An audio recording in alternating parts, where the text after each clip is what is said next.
شہر کی اس پر رونق سڑک پر کئی گاڑیاں اپنی اپنی منزل کی جانب رواں دواں تھیں۔ انہی میں ایک گاڑی تھی جس میں ایک 50 سال کے قریب عمر کے بزرگ بیٹھے تھے۔ بابا جی اب اتر بھی جائیں۔ گاڑی ایک عمارت کے سامنے روک کر ڈرائیور نے کہا۔ بابا جی نے سر ہلایا اور دروازہ کھول کر باہر اترے۔ کتنے پیسے ہوئے؟ بابا جی نے گاڑی کی کھڑکی کی جانب جھک کر پوچھا تھا۔ رہنے دو بابا جی، اب آپ جیسے بزرگ سے پیسے لیتے اچھا لگوں گا کیا؟ اس نے کہہ کر گاڑی آگے بڑھاتی تھی، جبکہ وہ بزرگ اب اپنے سامنے کھڑی اس عمارت کو دیکھ رہے تھے جہاں اب سے انہوں نے رہنا تھا۔ انہوں نے اس کی جانب قدم بڑھائے۔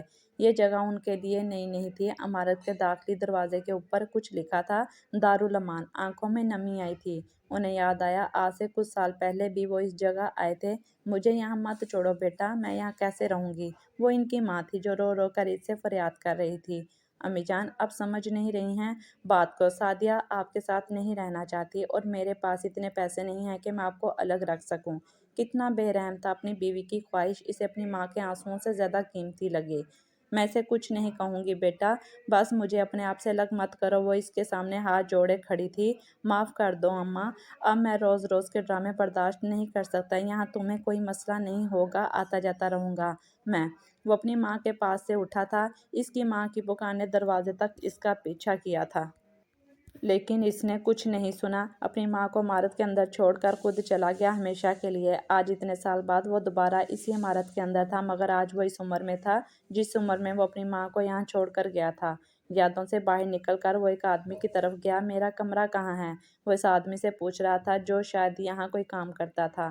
آؤ بابا تمہیں چھوڑ آتا ہوں۔ وہ اب اس کے پیچھے چل رہا تھا۔ ایک راہداری سے گزر کر 3 کمروں کے بعد چوتھے کمرے میں ان کا سامان رکھا گیا۔ انہوں نے دیکھا وہاں 3 پلنگ رکھے تھے۔ اس کے جانے کے بعد انہوں نے آگے بڑھ کر اپنا بیگ پلنگ پر رکھا تھا۔ اپنا بیگ کھول کر اس میں سے ایک البم نکالا تھا۔ یہ پہلی تصویر تھی جس میں وہ اپنے 5 سال کے بیٹے کے ساتھ کھیل رہے تھے۔ بے اختیار اپنا وقت یاد آیا تھا۔ امی، وہ روتے ہوئے اپنی ماں کو پکار رہا تھا۔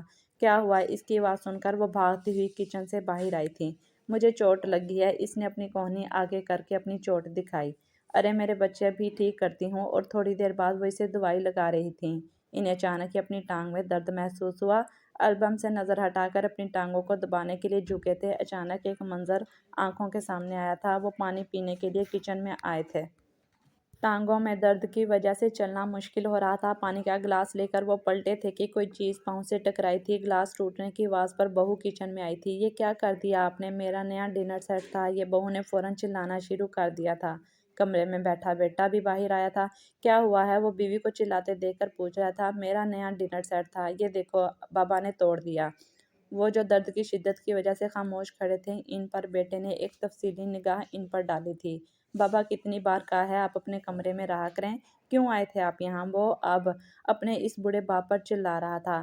پانی لینے آیا تھا، ایک کمزور آواز نکلی تھی۔ ارے تو انتظار کر لیتے، لے آتی میں پانی، مگر نہیں، انہیں تو شوق ہے چیزیں توڑنے کا۔ بہو بیگم کی طرف سے جواب آیا تھا، جس پر بیٹے نے نفی میں سر ہلایا تھا۔ چلیں اندر آپ۔ بیٹے کے حکم پر اب وہ کمرے میں واپس آ گئے تھے۔ کھانا لینے آ جاؤ، اچانک ہی ایک آدمی نے آ کر کہا تھا، جس کی آواز انہیں حال میں واپس لے آئی تھی۔ وہ اپنی ٹانگ کا درد برداشت کرتے ہوئے کھانا لینے کے لیے پہنچے تھے، جہاں ان جیسے کئی لوگ موجود تھے۔ روٹی توڑ کر نوالا منہ میں ڈالا تھا، مگر جوڑوں میں درد کی وجہ سے وہ یہ روٹی نہیں کھا پا رہے تھے۔ درد کی شدت سے آنکھوں سے آنسو نکل رہے تھے۔ اچانک انہیں اپنی ماں یاد آئی تھی۔ وہ دونوں میاں بیوی ہوٹل سے کھانا کھا کر گھر واپس آئے تھے۔ صحن میں رکھی چارپائی پر بیٹھی ان کی ماں نے بہو کو روٹی پکانے کا کہا تھا۔ اماں روٹی بنا کر تو گئی تھی میں، مسوڑھوں میں درد ہے، بہت سخت روٹی نہیں کھائی جاتی، مجھے تازہ نرم روٹی بنا کر دے دو۔ اماں کی بات پر بیگم کے تاثرات بدلے تھے۔ دیکھ رہے ہیں آپ، میں ابھی باہر سے تھک کر آئی ہوں اور اب آپ کی ماں کو تازہ روٹیاں کھانی ہیں۔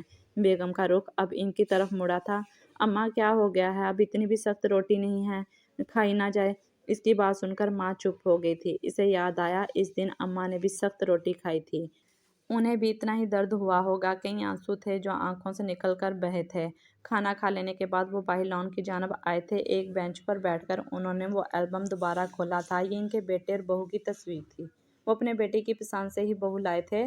بیٹے کی ہر خواہش پوری کرنا تو جیسے انہیں مطمئن کر دیتا تھا۔ انہیں یاد آیا آج سے 1 ہفتہ پہلے جب بدلتے موسم کی وجہ سے ان کا گلا خراب اور بخار ہوا تھا، تو بہو نے انہیں ایک دوائی گھر سے ہی لا کر دی تھی، مگر اس سے آرام نہیں آیا تھا اور بیٹے کے پاس اتنا وقت نہیں تھا کہ وہ انہیں ڈاکٹر کے پاس لے کر جاتا۔